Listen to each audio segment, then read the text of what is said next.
আসসালামু আলাইকুম প্রিয় দেশবাসী, আপনারা জানেন যে আমাদের সোশ্যাল মিডিয়ায় একটি গুজব ছড়িয়ে পড়ছে যে আমাদের প্রাণপ্রিয় উসমান হাদি মারা গেছেন। এরকম আসলে আপনারা গুজবে কান দেবেন না। তার অবস্থা খুবই ক্রিটিক্যাল এবং তার আমরা জানতে পেরেছি যে তার যে অন্যান্য অর্গানগুলো হার্ট এবং এগুলো লাইফ সাপোর্টে চলছে এবং তার ইনফেকশন হয়তো কিছুটা বেড়েছে। তবে আসলে আমরা এমন এক জায়গায় চিকিৎসা ব্যবস্থা ওসমান হাদির হচ্ছে যে সিঙ্গাপুর জেনারেল হসপিটালে সে যদি মারা যায় বা ইন্তেকাল করে তাহলে তাকে ওইখানে রাখার মতো আসলে ওটা ওনারাও নিজেরাও করবে না।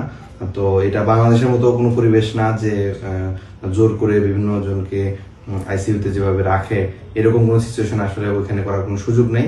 যদি তার অবস্থা খুবই সংকটাপন্ন হয় এবং তাকে যদি ডেথ ডিক্লেয়ার করতে হয় সেক্ষেত্রে তারা সাথে সাথে করে ফেলবে। তো যে গুজব আপনারা বিভিন্ন দিকে দেখছেন সেই গুজবে কান না দিয়ে আপনারা তার জন্য দোয়া করেন।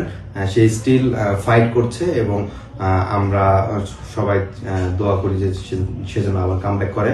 আর আপনারা সবাই তার জন্য দোয়া করবেন, তার পরিবারের জন্য দোয়া করবেন। ধন্যবাদ।